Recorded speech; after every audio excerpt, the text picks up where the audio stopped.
Good morning. 7 o'clock. We are headed down to Milton to do our first job of the day, which is a driveway. We're going to do 2 driveways today, hopefully, to try to maximize the value of hiring a sub, because the new tandem of ours is going to be in the shop for another week waiting on parts. I am driving the 3500 today, towing the 259 and the Harley rake and the roller and the bucket. Brian's got the service truck. David is not working until the tandem comes back. And Bill has today, Monday and Tuesday, off for the holiday. So Brian and I and the subcontractor are going to bang these 2 things out.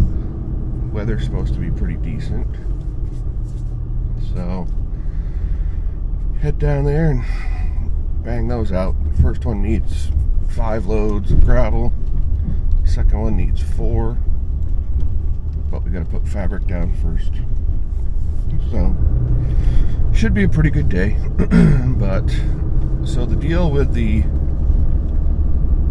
International is the Allison transmission in it is a 4700, which is a 7-speed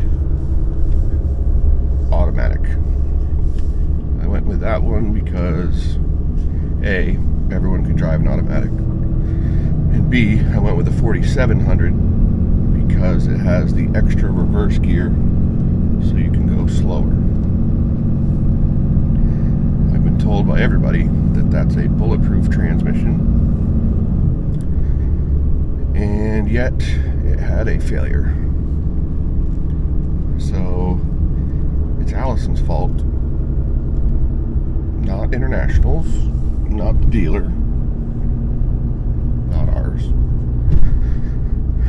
A lot of people in the comments like, you gotta buy a Mac, or you gotta buy a whatever. It's like, no matter what I buy, it was gonna have that transmission and this 15-liter Cummins, so it doesn't really matter whose cab was on the truck.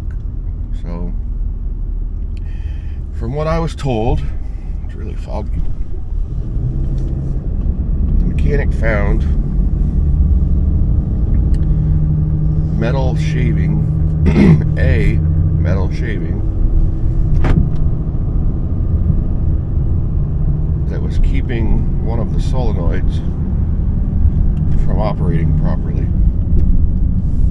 They didn't have to take the transmission out. They pulled it apart in place. And then when I guess there's like a housing or something for the solenoids, I don't have a clue.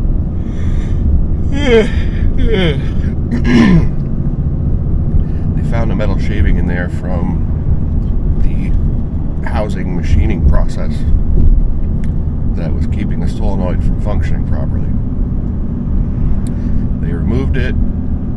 Everything was testing fine. Now they're waiting for like one particular gasket to be able to reassemble the transmission, and that's what's going to take a week because of the holiday. I'm very disappointed. I just made the first $4,600 payment, and I've used it for 2 weeks. So and the dealer couldn't ask for more. They got it right in. Well, first of all, they towed it within 2 hours of me calling, and looked at it the very next day, and worked on it this entire week until they figured out the problem. So that was great. The downside is there's no loaners. There's no compensation for not having the truck for 2 weeks. There's no compensation for the money we would make each day with it, which I put at $1,250. So it's very frustrating, but it's also my luck that this would happen. I'm just glad that we didn't, that it wasn't something we did, or something like that, but very disappointing nonetheless. So they're thinking a week from today, so next Friday, they should have the parts and we should get it back. So fingers crossed that occurs. But so that's the skinny on that. All right, we are here at the job.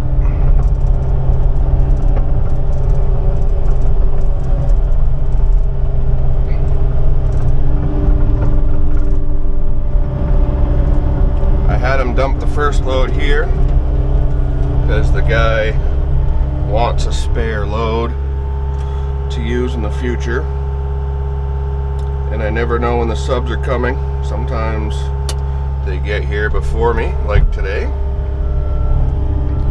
Sometimes they get here after me. So when they get here before me and I don't have time to prep, then I just either have to sit, or luckily I had a load they needed to just dump, so I'll get this unloaded, head up top with the bucket, scrape out some grass with Brian, try not to tip over.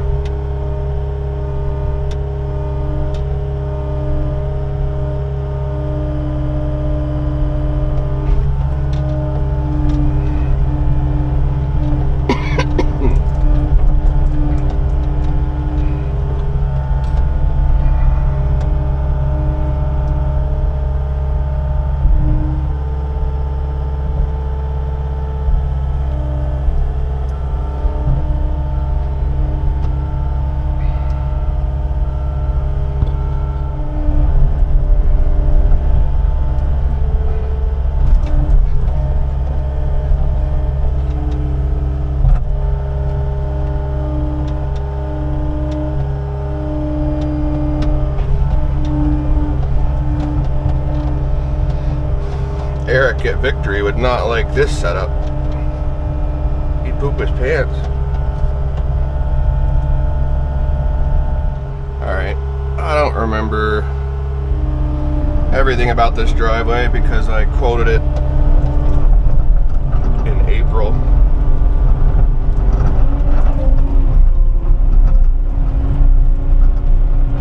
Okay. And let's grab just that grass that's over by the garage door and the walk-in door.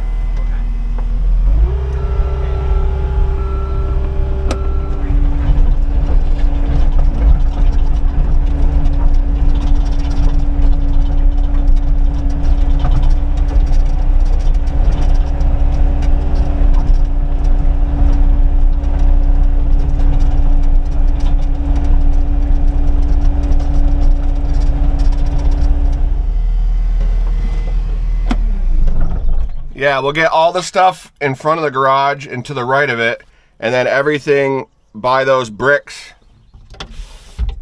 like between here and the front door.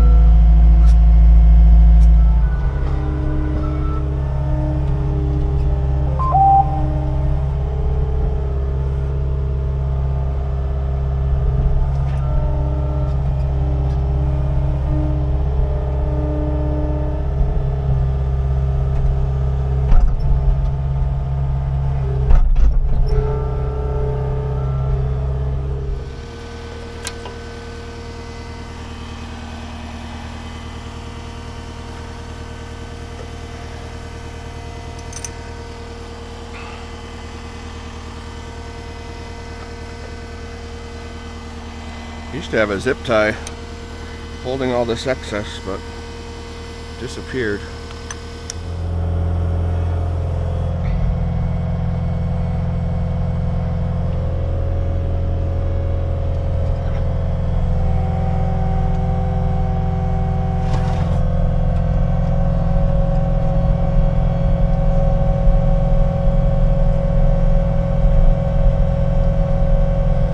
Personally, if I have time, I try to loosen the whole thing up before we add new material.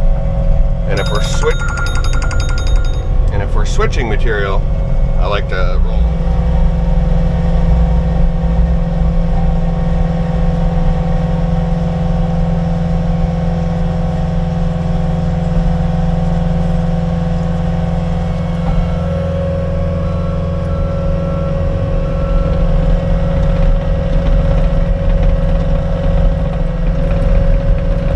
Nothing wrong with this, most of this circle, so I'm just gonna grind it up a little bit, make sure water's gonna flow properly.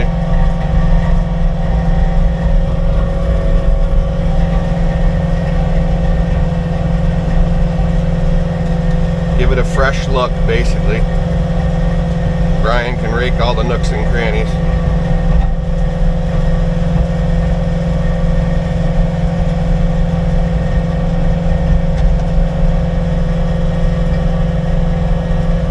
Grade and roll existing material and it makes it look brand new and pretty and fresh.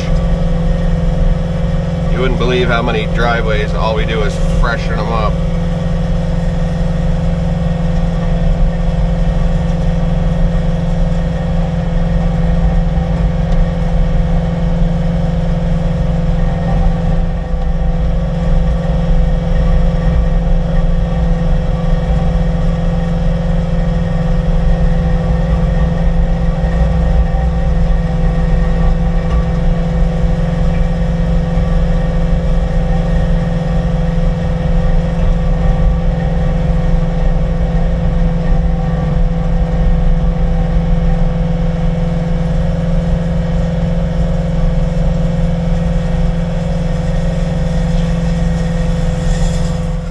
So he tailgated the first load out.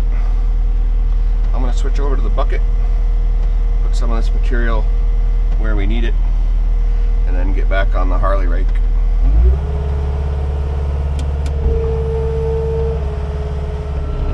The driver hadn't tailgate spread with that truck before, but honestly, it went so well. I don't have to do a whole lot to this except roll it. I'll cuff it around a little bit, but really good.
sound like a hippie, but best way to run one of these Harley rakes, in my opinion, is to listen. The downside is these cabs are getting so quiet, it's hard to listen. If you're listening, you can hear how deep you're digging. And on this machine, the cab is so quiet that you really have to try harder to listen. But you can tell if you're just tickling material or if you're digging right in. You know, you're listening for the sound of the material and you're watching the material come off the roller, because you really can't see your roller. So you're listening and watching how far it's coming off it. And you can tell what kind of job you're doing.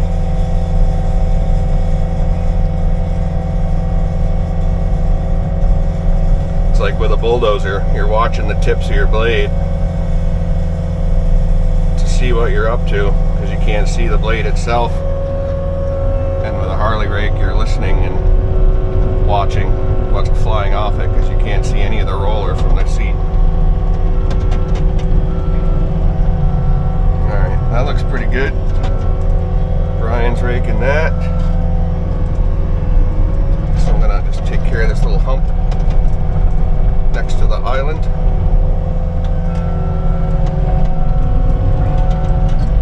And really the area up here is ready to roll.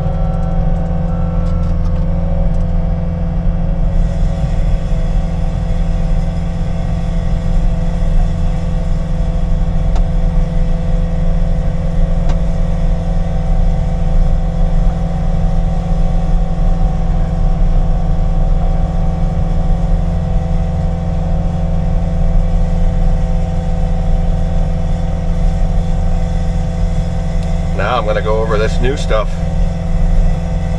Angling in, pulling it into the middle to keep the crown shape going.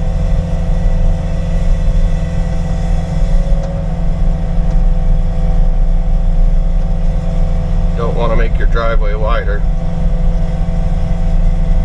You don't always have to angle 100% to the left or the right. Just enough so that plate on the right side or the outside keeps the material from getting wider, but you want to leave that center humped up, then you'll have a good crown. Once in a while you'll relax the angle a little bit so you can fill in some of these nooks and crannies that are washed out. But you just want that crown there. You get a good tailgate spreader like the guy we have today, he makes your life a lot easier, because naturally the dump truck's going to lay down a crown of material.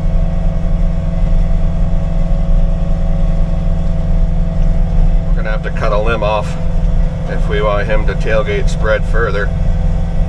There's a soft maple tree with a substantial limb that is going to block us being able to do it. I'll have Brian bring a chainsaw down and we'll whack it off. One of my personal specialties. Keep going. Okay, go up slow.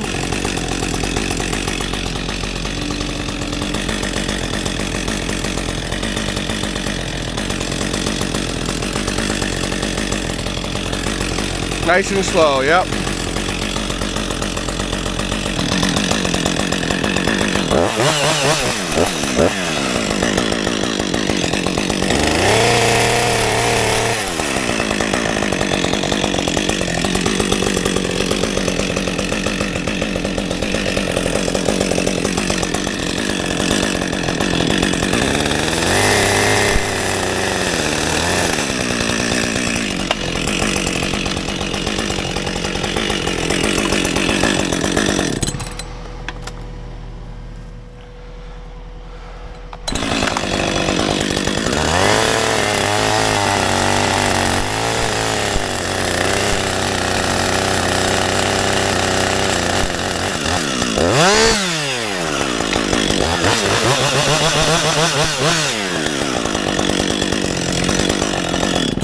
Okay, back up. Alright. Got those limbs done.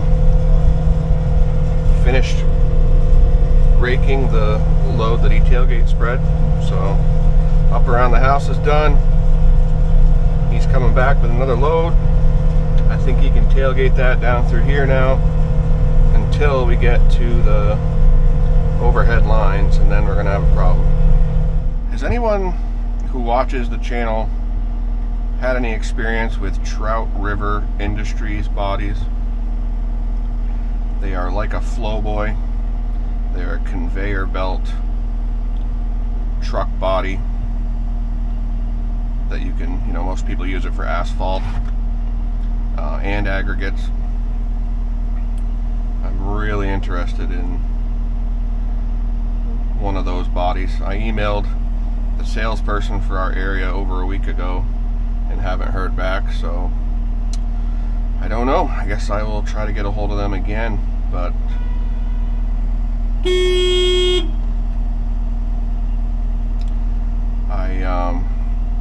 I like the idea of a conveyor body, since I wouldn't have to worry about all these tree branches. And I've been thinking about it a lot. I found a company in Georgia that makes a conveyor body for a tandem, and it has 2 spinners, and it will actually spin the material off at, you know, whatever width you set the spinners at. But I'm not overly interested in that. I'd rather dump a pile down the middle and hardly rake it off how I want it. But if you guys know of anybody with a Trout River body, I'd be interested in talking to you or getting a hold of whoever has one and just ask them how they like it.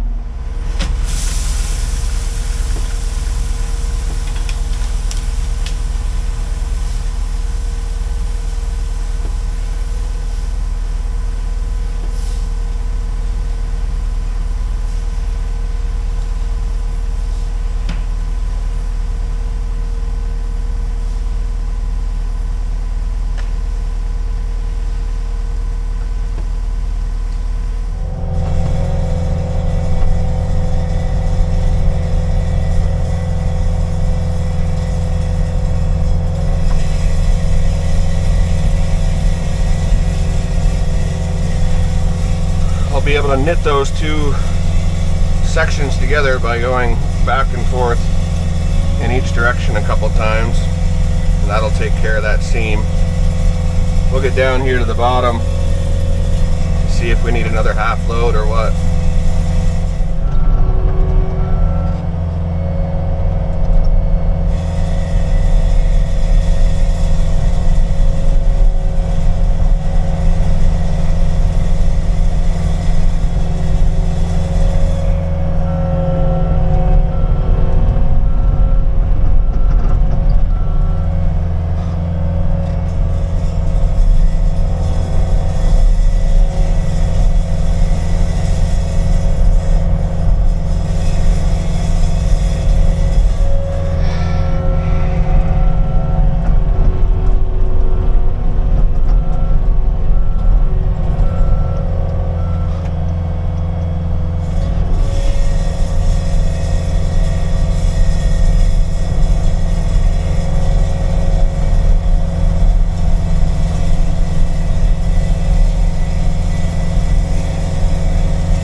I'm gonna have to have you take a rake and go down the edges of the driveway from the loop just to where the woods starts. Oh, just right in here? Flip in that little line for me before I roll it. The only place where I think I might need more is right here. What do you think? I think it's fine. Okay. I think it's better than what it was. Yeah. And if he wants, he can put the rock that's all back. good. Okay. And I compacted, you know, around where the garage was, and then out where basically where the shadow is. Yep. Okay. He's bringing me a half more load to go from the power lines to the road. It's going to take me 5 minutes to grade that, and then I'm going to come up with a roller and start rolling everything. So you have probably 20 minutes to get that done. Okay. Before I'm back up here. Okay. All right, it's 10:34. He should be back with 8 more yards to do from here to the road. Take me 5 minutes to blend that in, and about 15-20 minutes to roll. Then we'll be all done. Load up, go. That'll probably put us here for basically 4 hours, 7:30 to 11:30. 4 hours. Yeah, that puts us kind of where I want to be usually, which is about $750 to $1,000 an hour gross, which sounds special, but it's not. Here's the finished product.